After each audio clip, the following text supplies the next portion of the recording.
તમારા બધાનું સ્વાગત છે મારી યુટ્યુબ ચેનલ કેપી હોમ ફૂડ્સમાં. હેલો ફ્રેન્ડ્સ, આજે આપણે બનાવીશું ફરારી મસ્ત એવા સાબુદાના બટેકાના વડા. સાબુદાનાના વડા એટલા સરસ બને છે. જો કોઈનાથી ના બનતા હોય તો સાબુદાના પલાળવામાં ને એમાં બધી ખૂબી છે, એ ધ્યાન રાખશો તો તમારા પણ સાબુદાના વડા સરસ બનશે. તમે જોઈ શકો છો કેટલા સરસ બન્યા છે. તો તમે પણ એકવાર આ રીતે બનાવજો. તો ચાલો આપણે રેસીપી શરૂ કરીએ. તો અહીંયા એક બાઉલ લઈ લીધું છે, તેમાં આપણે 2 વાડકી સાબુદાના લઈ લઈશું. તો એને આપણે પાણીથી ધોઈ લઈશું અને સારી રીતે આપણે 2 થી 3 પાણીથી એને ધોઈ લઈશું. તો આપણે સારી રીતે સાબુદાનાને ધોઈ લીધા છે અને જે વાડકીનું માપ લીધું હતું તે આપણે 2 વાડકી સાબુદાના લીધા હતા, એની સામે આપણે 1 જ વાડકી પાણી લેવાનું છે. વધારે પાણી નહીં લેવાનું. આટલું પાણી ઉમેરી અને આપણે 8 થી 9 કલાક સુધી આપણે એને રહેવા દઈશું. તો આપણા સાબુદાના સરસ પલળી ગયા છે, તમે જોઈ શકો છો. સરસ દાણો દબાય તો દબાઈ જાય છે સરસ. તો આપણા વડા બનાવવા માટે સાબુદાના કમ્પ્લીટ છે.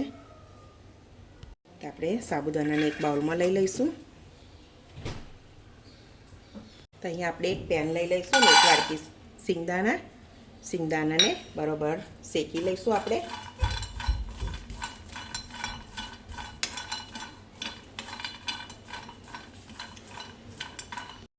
તો સરસ સિંગદાણા શેકાઈ ગયા છે. આ રીતે સરસ એના ફોતરા નીકળી જાય છે. તો આપણે ગેસ બંધ કરી દઈશું અને એક પ્લેટમાં કાઢી લઈશું ઠંડા પડે તે સુધી. મિક્સર જાર લઈ લીધું છે, એમાં આપણે સિંગદાણા લઈ લઈશું. એને આપણે દરદરો પીસી કાઢીશું. સારી રીતે આપણે એને પીસી લીધું છે.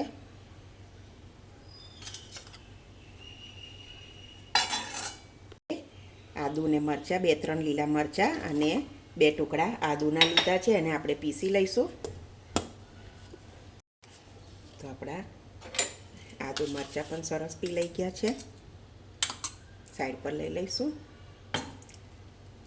હવે આપણે સાબુદાના લઈ લીધા છે. એમાં 1 ચમચી શેકેલા જીરાનો પાવડર, સ્વાદ પ્રમાણે 1 ચમચી મીઠું, આપણે આદુ મરચાંની જે પેસ્ટ બનાવી હતી તે તીખાશ અને એ તમારે તમારા ટેસ્ટ પ્રમાણે લેવાનું. સિંગદાણાનો પાવડર, થોડા કોથમીર, આપણે બરાબર સરસ મિક્સ કરી લઈશું સાબુદાના સિંગદાણાને બધું.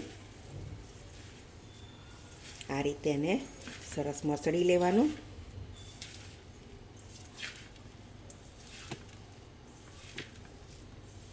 સરસ બાઇડિંગ આવી જશે આ રીતે મસળવાથી.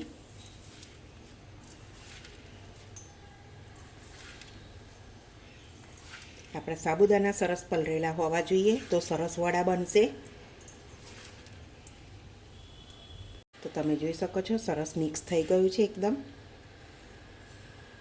તો અહીંયા મેં 2 નંગ મોટા બટાકા લઈ લીધા છે બાફેલા. એને આપણે આ રીતે હાથથી મસળી લઈશું.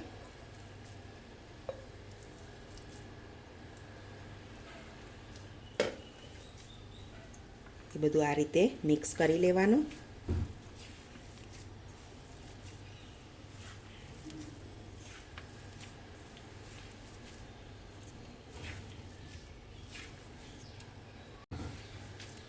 બરાબર મિક્સ કરી લઈશું આ રીતે.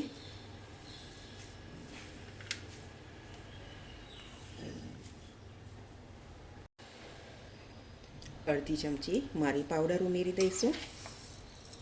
1 ચમચી ખાંડ તમારે ઉમેરવી હોય તો ઉમેરવાની, નહીં તો સ્કીપ કરી શકો છો. 1 લીંબુનો રસ,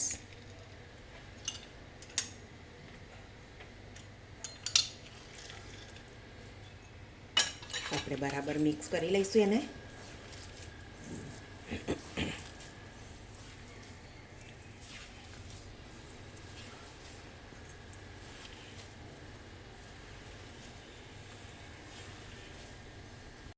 તો સરસ થઈ ગયું છે. આમાં તમારે લાલ મરચું ઉમેરવું હોય તો ઉમેરી શકો છો. તો આ રીતે આપણે થોડો તેલવાળો હાથ કરી અને આ રીતે લુવા બનાવી દઈશું. તમારે જે સાઈઝના બનાવવા હોય એ સાઈઝના બનાવી દેવાના. આ રીતે એને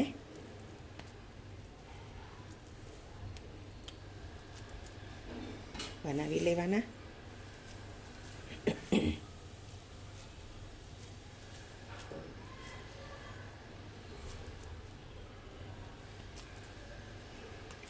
આ રીતે સરસ બધા બનાવી લઈશું.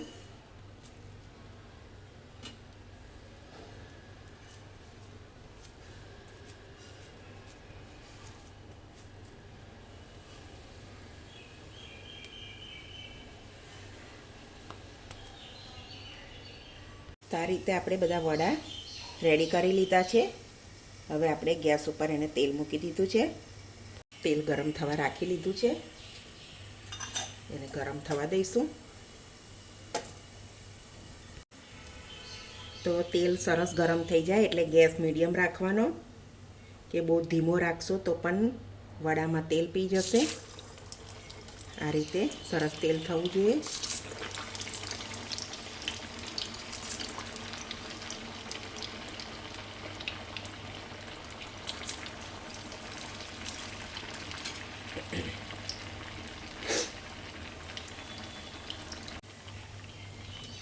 હવે આપણે એને ફેરવી લઈશું.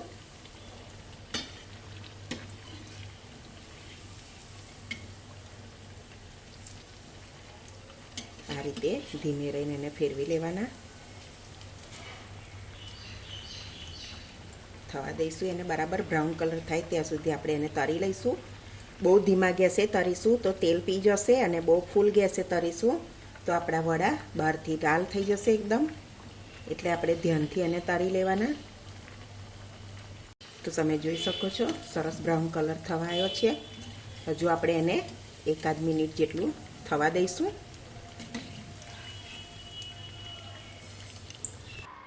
તો આપણા વડા સર્વ કરવા માટે તૈયાર છે. તમે જોઈ શકો છો કેટલા સરસ બન્યા છે. તો ચાલો આપણે એને સર્વ કરી લઈશું. સર્વિંગ પ્લેટમાં લઈ લઈએ. તો ફ્રેન્ડ્સ, તમે જોઈ શકો છો બહુ એવા ટેસ્ટી સરસ એકદમ ક્રિસ્પી આપણા સાબુદાના વડા બનીને રેડી છે.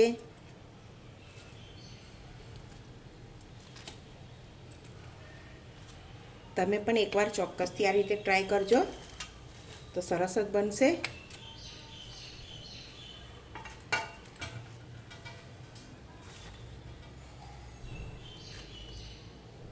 તમે જોઈ શકો છો એકદમ ક્રિસ્પી અને ક્રન્ચી અને એકદમ સોફ્ટ પણ બન્યા છે.